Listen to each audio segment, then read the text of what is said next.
औज़ुबिल्लाहिमिनश्शैतानिर्रजीम बिस्मिल्लाहिर्रहमानिर्रहीम अस्सलामु अलैकुम वरहमतुल्लाहि वबरकातुहू। सूरह आल इमरान में ग़ज़वा उहद पे हमने पूरे 8 रुकू पूरे किए सूरह आल इमरान के। आज आयत है क्योंकि है तो ये ग़ज़वा उहद के से रिलेटेड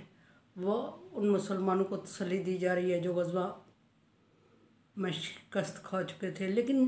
ओवरऑल ये सारे मोमिनीन के लिए क़यामत तक के मोमिनों के लिए यह है हौसला अफजाई का सबब है, बाइस है और सबसे ख़ताब है सब मोमिनों से अल्लाह तबारक व तआला क़यामत तक के लोगों का। फरमाया कि और ईमान हमारे भी इस पे हैं,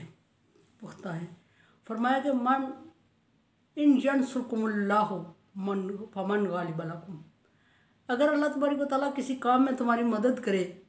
तो कौन है जो तुम्हें शिकस्त दे सकता है। कोई ऐसा इंसान नहीं है, कोई ऐसी ताकत नहीं है जो तुम्हें शिकस्त दे सके अगर अल्लाह तबारक व तआला ना दे तो। वन यख़्ज़ुलकुम मन यंसुरकुम मिन बादिही, और अगर तो वो तुझे जलील करना चाहे, वह शिकस्त देना चाहे तुझे, तो उसके अलावा कौन है जो तुम्हारी मदद कर सकता है। अब ये बात कह के आगे अल्लाह तबारक व तआला व अलल्लाहि यतवक्कलुल मुमिनून, और मोमिनों को चाहिए कि अल्लाह पर भरोसा करें। फ़तह हो या शिकस्त हो, नुकसान हो या फ़ायदा हो, दुख हो या तकलीफ़ हो, आसूदगी हो या खुशी हो, अल्लाह तबारक व तआला पर भरोसा करें और अल्लाह के अलावा कोई हमारे हालात को बदल नहीं सकता। ये ईमान पुख्ता होना चाहिए अगर मोमिन हैं तो, ये ईमान पुख्ता होना चाहिए मोमिनों का। अल्लाह तबारक व तआला के नज़दीक सारी इंसानियत अज़ीज़ है, वो सारे इंसानों का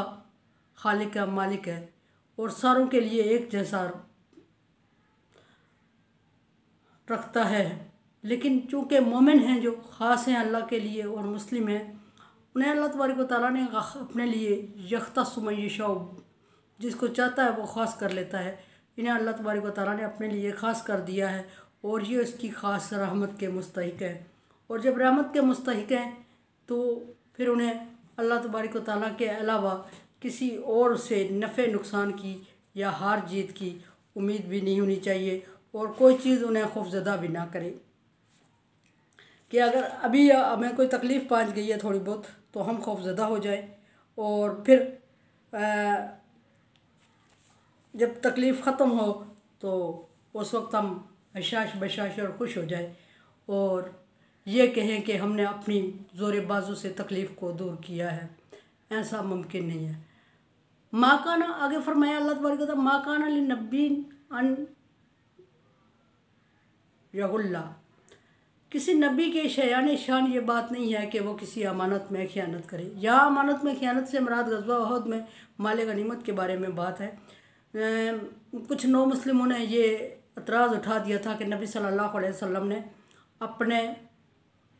रिश्तेदारों का ज़्यादा ख्याल रखा माल गनीमत की तकसीम में, या कुछ इस तरह की बात। अच्छा, उसको छोड़ के हट के ये बात है कि पूरी जो कायनात में अल्लाह तबारक व तआला की जितनी भी चीज़ें हैं ये अल्लाह तबारक व तआला की अमानत है हमारे पास, और किसी भी अमानत में ख़यानत करना अल्लाह तबारक व तआला को हरगिज़ पसंद नहीं है। ख़ुसूसन अमानत का बड़ा दर्जा ये है कि अल्लाह तबारक व तआला ने इंसानों पे अपने जो अहकामात नाज़िल किए, ये सबसे बड़ी अमानत है और इसमें कोई कमी बेशी छोड़ देना, और जिसको अल्लाह तबारक व तआला ने ये इल्म दिया है, नॉलेज दिया है, और जिसको अल्लाह तबारक व तआला ने जिसकी ज़िम्मेदारी लगाई है वो इस अमानत में ख़यानत करे, अल्लाह तबारक व तआला इसमें बिल्कुल माफ़ नहीं करेंगे। और कुछ लोग इस वजह से ख़यानत करें कि अहकामात तो उनके सामने मौजूद हैं, लेकिन चूँकि वो अगर ख़ुद अमल नहीं कर पा रहे हैं तो वो अपनी इज़्ज़त को बचाने के लिए उन अहकामात में कुछ थोड़ा बहुत बयान करें और कुछ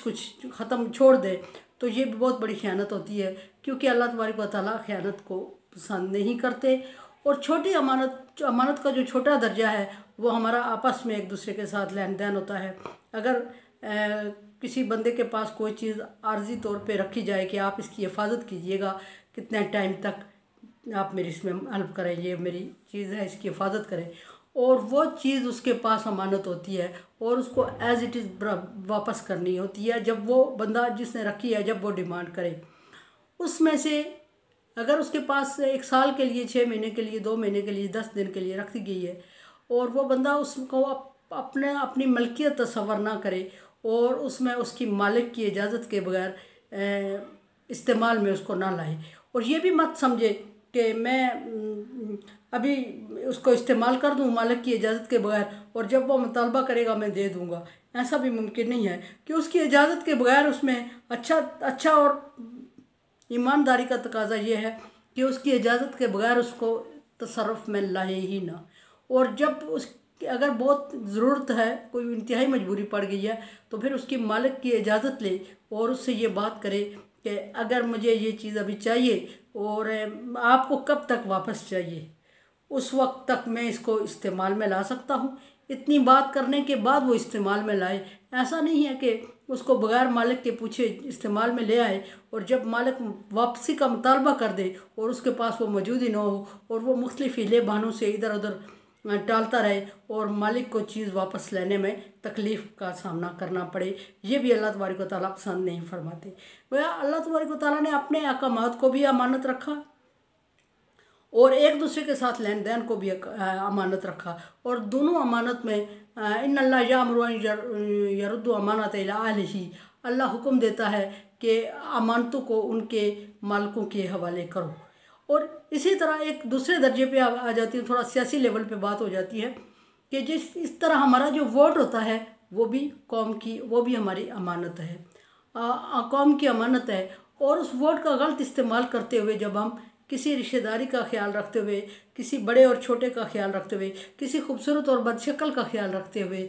किसी ईमानदार और बेईमानी अपनी तरफ से करते हुए हम ये समझते हैं कि जो बंदा कौम के लिए अहल नहीं है उसको किसी रिश्तेदारी, किसी से लिहाज करते हुए उसको वोट दे देते हैं, तो ये भी अल्लाह तबारक व तआला की तरफ से नाफरमानी है अल्लाह ताला के अहकामात की, और नाफरमानी है तो इसमें भी हमें अल्लाह के सामने हिसाब देना पड़ेगा। और ये सिर्फ इसलिए अमानत है कि हमारे एक वोट से हमारा एक नुमाइंदा जीतता है, हमारे एक वोट से वो हारता है, और अगर वो अहल नहीं है उस चीज़ का और हम उसको वोट दे के उस सीट पे बैठा देते हैं जिस सीट का वो अहल नहीं है, तो जितने लोगों के साथ ज्यादती हो रही है उस नाअहली की वजह से उतने के ज़िम्मेदार हम हर एक बन जाता है कि वो एक वोट किसी हर एक का वोट हो सकता है जिससे वो नुमाइंदा बन के सामने आया है या जिससे हमने सदर, वज़ीर आज़म या छोटे लेवल के लोगों का इंतखाब किया है। तो हमारी ये गलत, थोड़ा सा सियासी लेवल पे बात आ गई है, हमारी ये गलत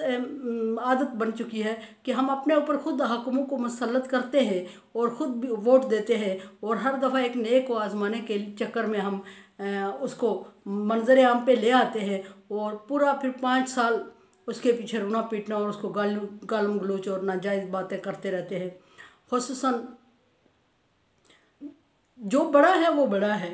अगर अहल नहीं है तो क्या है, अल्लाह तबारक व तआला ने उसको जिस काबिल बनाया वो उसी काबिल है। इख्तियारात अल्लाह ताला ने हमें दिए थे कि अहल का इंतखाब करें, अगर हम नहीं कर सके, ये इख्तियार अल्लाह तबारक व तआला ने हमें दिया था, इंसानों को दिया था,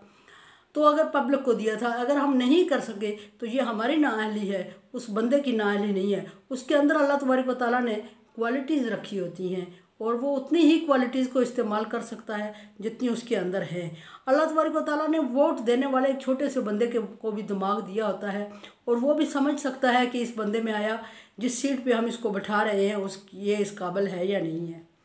और अगर वो इस काबिल नहीं है तो उसको उस एक वोट दे के उस सीट पे हम बैठाएं ना, और अगर बैठा लिया तो आला ज़रफ़ी का मुज़ाहरा करते हुए इतनी नाजायज़ और गलत और घटिया और गलीज़ ज़बान उसके लिए इस्तेमाल कर रहे होते हैं, गोया कि वो ज़बरदस्ती हमारे घर में डाका मार गया है और उसने ज़बरदस्ती हमसे एक सीट या इख्तियार ले लिया है।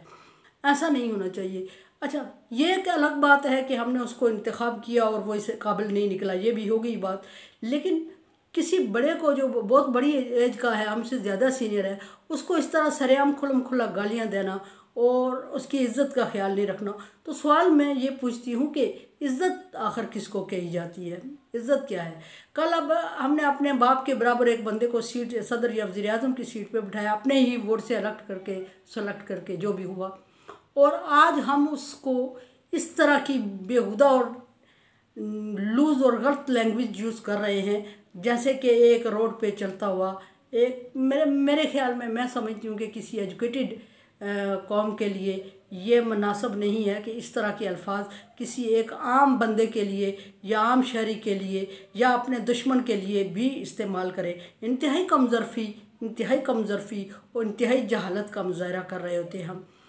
पहली बात यह है कि जिस तरह आपने उसको सेलेक्ट करके अलग करके बिठाया है, उसी तरह आप उसको उठा सकते हैं। जब आपको उठाने का हटाने का इख्तियार भी है तो गालिम गलोच करके आप क्या साबित करेंगे, मैं क्या साबित करूंगी, दूसरा क्या साबित करेगा, और उसकी गलत पोस्ट शो करके, कुछ पोस्टें लगा के और इस तरह उसको शर्मिंदा करके और उसके ख़ानदान तक को, नस्ब तक को डिस्कस करते हैं हम। और ये इंतहाई गलत और बेहुदा हरकत है, और ये उन लोगों पे इतना असर नहीं पड़ रहा है जिनके लिए हम ये गालियाँ देते हैं या जिनके लिए हम बेइज्जती का जिनकी करते हैं अपने दिल की भड़ास निकालने के लिए। असल में ये हम अपनी शख्सियत को ज़ाहिर कर रहे होते हैं कि हम क्या हैं, हम किस काबिल हैं, हम किस तरह का रवैया और ज़र्फ़ रखते हैं, और हमें लोग क्या डील करेंगे, हमसे क्या उम्मीद रखें। और ये जो चीज़ें हैं, बात चलो अमानत पे चली थी, सो मेरे ख्याल बात यहाँ तक चल पड़ी, निकल आई कि वोट भी अमानत है। सो आज ये इस्लामिक में टोटल एक सियासी इशू आ गया है, लेकिन सियासी इशू भी इस्लाम से रिलेटेड है। अमानत की बात चली और इस अमानत को हम गलत इस्तेमाल करके कौम की अमानत को, एक गलती वो कर रहे होते हैं और दूसरी गलती हम ये कर रहे होते हैं कि जिसको हम खुद सेलेक्ट अलग करते हैं उसको गालम गलोच करते हुए हम पूरा टाइम भी ज़ाया करते हैं। तीसरी गलती यह है कि अल्लाह के नज़दीक भी मुजरिम होते हैं। और चौथी गलती हम ये कर रहे हैं कि हम अपना फैमिली बैकग्राउंड शो कर रहे होते हैं कि हम किस तरह की लैंग्वेज इस्तेमाल करते हैं। असल लैंग्वेज जिसके ख़िलाफ़ इस्तेमाल की जाए, इंसल्ट उसकी नहीं होती। लैंग्वेज जो यूज़ कर रहा होता है उसकी होती है, या लैंग्वेज सही या गलत जो सुन रहा होता है